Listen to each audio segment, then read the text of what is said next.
বিশ্ববিদ্যালয়ে পড়াশোনা চলাকালীন যদি কোনো মেয়ের সাথে সম্পর্ক হয় এক্ষেত্রে কি করতে পারে? আগে দেখিনি। এখন এখানে দেখেন আপনারা ভাইয়েরাও আছেন, আমার বোনেরাও আছেন।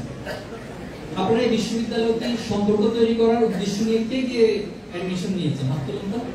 যে বিশ্ববিদ্যালয়ে ভর্তি হলে সম্পর্ক তৈরি করাটা খুব সহজ হয়। কেউ হাত তো আমি দেখতেছি না। একজন পাইছে, দুইজন, তিনজন।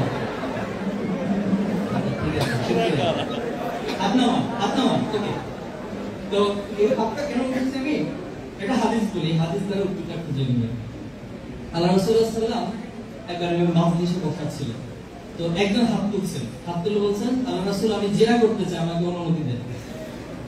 কি মারাত্মক কথা! এটা হাদিসটা পড়ছেন কে কে বা শুনছেন কে কে? গুড, অনেকে জানেন। তো আল্লাহ রাসূলুল্লাহ সাল্লাল্লাহু আলাইহি ওয়াসাল্লাম এই কথা শোনার পরে তো সাহাবী আছেন, যেহেতু ওমর রাদিয়াল্লাহু তাআলা সাহসী, কেমন কথা! আল্লাহ রাসূলের জিনা, ব্যভিচার, অন্যায়, অশ্লীলতা রোধ করার জন্য আল্লাহ রাসূলকে পাঠানো হয়েছে, আর সে আল্লাহ রাসূলের কাছে বলতে সে জিনা করার অনুমতি চাচ্ছে। কি মারাত্মক কথাবার্তা! এখন এই যে আপনাদের মনটার ভিতরে অনেকে আসতেছে না, এই লোকগুলো এখানে মানে প্রেম করার জন্য আসতেছে, ধরেন এদেরকে। আল্লাহ রাসূল কি কোশ্চেনটা করলেন? আল্লাহ রাসূল তাকে সামনে ডাকলেন, ডেকে বললেন, আচ্ছা তুমি যে জিনা করতে চাচ্ছ এটা কি বুঝে শুনে বলতেছো? বললেন, হ্যাঁ আল্লাহ রাসূল, আমি বুঝে শুনে বলতেছি। আচ্ছা, এখন আমি যদি তোমাকে প্রশ্ন করি যে তোমার মায়ের সাথে যদি কেউ জিনা করতে চায়, তুমি কি সেটাকে অ্যালাউ করবে? কত মারাত্মক প্রশ্ন! এটা কেউ করবে?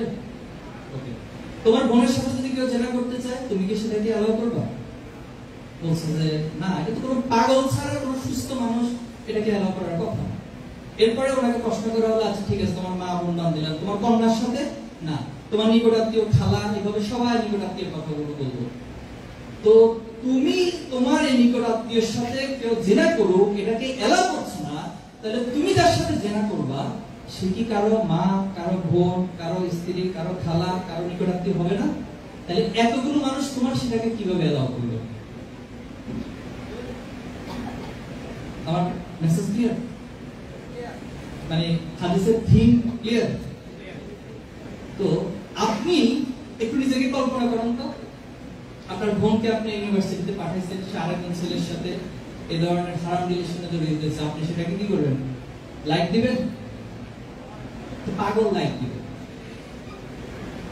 আপনার নিকটাত্মীয় কাউকে পাঠাইছে, যদি সেটা করে সে লাইক দিবেন? বন্ধুকে প্রশ্ন করছে, আপনার ছোট ভাই অথবা আপনার বড় ভাই ভর্তি হলো, অথবা আপনি ভবিষ্যতে মা হবে, আপনার সন্তান ইউনিভার্সিটিতে আসলো, আপনি কি এটাকে লাইক দিবেন? তাহলে আপনি আপনার নিজের জায়গা থেকে যেটাকে পছন্দ করছেন না, এটা অন্যের বোন, অন্যের ভাই, অন্যের সন্তানের ক্ষেত্রে কেন সেটা চিন্তা করছেন ভাই?